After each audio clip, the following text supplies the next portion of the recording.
मैं आपको शक्ति का दूसरा सिद्धांत बताता हूं। मुझे नहीं मालूम कि यह सिद्धांत मुझे बताना चाहिए या नहीं, मुझे यह भी नहीं मालूम कि यह सही है या नहीं, लेकिन क्योंकि मैं इसको मानता हूं और मुझे मालूम है कि इसके बारे में कई लोग जिनके हायर मॉरल वैल्यूज हैं शायद न भी समझते हो या न भी वो रखते हो, लेकिन एक मेरा विचार है, चाहे तो इस पर विचार करें। सब नहीं तो कुछ न कुछ लोगों को शायद इस विचार से कुछ सोचने की और कुछ करने की प्रेरणा मिलेगी। इतिहास दुनिया की सबसे बड़ी अदालत है, इससे बड़ी अदालत कोई नहीं है। सुप्रीम कोर्ट में क्या हुआ, हाई कोर्ट में क्या हुआ, लड़ाई के मैदान में क्या हुआ, इलेक्शंस में क्या हुआ, ये सब बातें आती हैं चली जाती हैं, बाद में रह जाता है केवल इतिहास। और इतिहास का निर्णय हमेशा उसके पक्ष में गया है जो शक्तिशाली था। इसने कभी उसका साथ नहीं दिया जो न्याय के साथ था, जो सही था। अगर ऐसा होता तो दिल्ली में बाबर रोड होती है, बाबर रोड है लेकिन राणा सांगा रोड नहीं है, क्योंकि बाबर आया, विजयी हुआ, राणा सांगा हार गया। भारत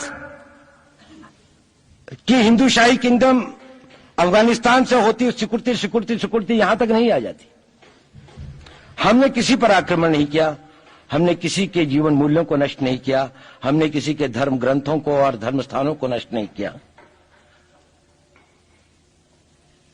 शायद हम न्याय संगत थे, शायद सत्य भी हमारे पक्ष में था, लेकिन शक्ति हमारे साथ नहीं थी।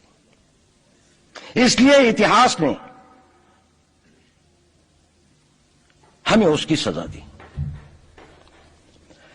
इतिहास ने हमेशा उनको सजा दी जिन्होंने विचारों को कर्म से और न्याय को शक्ति से अधिक महत्व दिया। अब मैं ये नहीं कह रहा हूं कि उसको उसकी तिलांजलि कर देनी चाहिए, ये नहीं है कि न्याय का अपना महत्व नहीं है, लेकिन यदि कॉन्फ्लिक्ट ऑफ इंटरेस्ट हो तो शक्तिशाली बनना ज्यादा आवश्यक है। भारत धर्मगुरु भी तभी बनेगा जब एक शक्तिशाली भारत का निर्माण होगा। जिन लोगों ने भारत के ऊपर आक्रमण किया, भारत के ऊपर राज किया, इस प्रकार से राज किया कि राज करते वक्त, जाते वक्त अपने गुलामों से कह दिया कि तुम राज कर लो, हम तो जा रहे हैं, तो यहां पर गुलाम वंश भी बन गया। अगर हम लड़ाई के वॉरफेयर के उसूलों से देखें कि किसी भी राष्ट्र की जो कॉम्प्रिहेंसिव स्टेट पावर होती है, किन चीजों से वो लड़ाई लड़ता है, जिसको हम कहते हैं कि ये शक्तिशाली है, दूसरा शक्तिशाली नहीं है, क्या वो अव्यय होते हैं उसके, क्या घटक होते हैं उसके।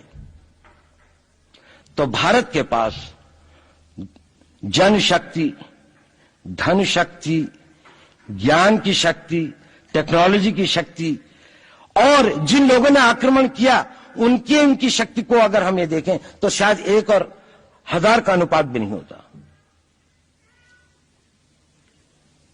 लेकिन उसके बाद भी हम वो नहीं कर पाए। और ये प्रश्न भी किसी ने पूछा, उस पर मैं आऊंगा बाद में। निवेदिता जी ने उसका बहुत अधिक उत्तर दिया, बहुत अच्छा उत्तर दिया था कि क्या कारण है, किसके कारण भी हम लोग इस लड़ाई में इतिहास ने हमारा साथ या हमारे पक्ष में न्याय नहीं दिया।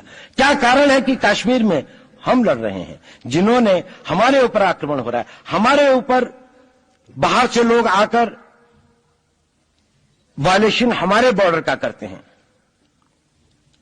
इन्फिल्ट्रेटर्स हमारे यहां आते हैं, जबकि पूरा का पूरा कश्मीर भारत का भाग है, अभिन्न भाग है। कानून के अनुसार वहां के राजा ने यह हस्ताक्षर किए, हमें दिया।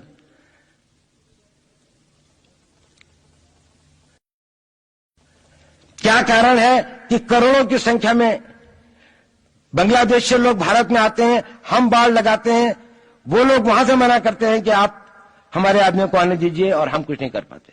और भारत में 2 करोड़ नागरिक रहते हैं। हम हर एयरपोर्ट के ऊपर में इमिग्रेशन की चेक पोस्ट लगाते हैं कि कहीं पर कोई एक आदमी बिना पासपोर्ट के या बिना वीजा के भारत में प्रवेश न कर जाए। यहां पर लाखों की संख्या में, करोड़ों की संख्या में लोग आते हैं। सुप्रीम कोर्ट भी ये वो करता है कि जिन लोगों ने जो इसके लिए जिम्मेदार हैं, उन्होंने जो काम किया है वो भारत के ऊपर आक्रमण के बराबर काम किया है। और वही सरकार उस सुप्रीम कोर्ट के 25 जुलाई 2005 के निर्णय के 3 दिन के अंदर में एक नया अध्यादेश जारी करके उन सारे के सारे कानूनों को फॉरेनर्स एक्ट के अंदर में इनकॉर्पोरेट कर लेती है, क्योंकि जो वो IMDT एक्ट था उसको सुप्रीम कोर्ट ने नल एंड वॉइड कर दिया।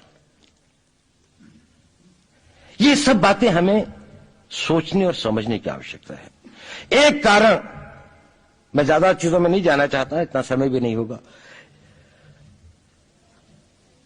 कि भारत विदेशों से इतना नहीं हारा।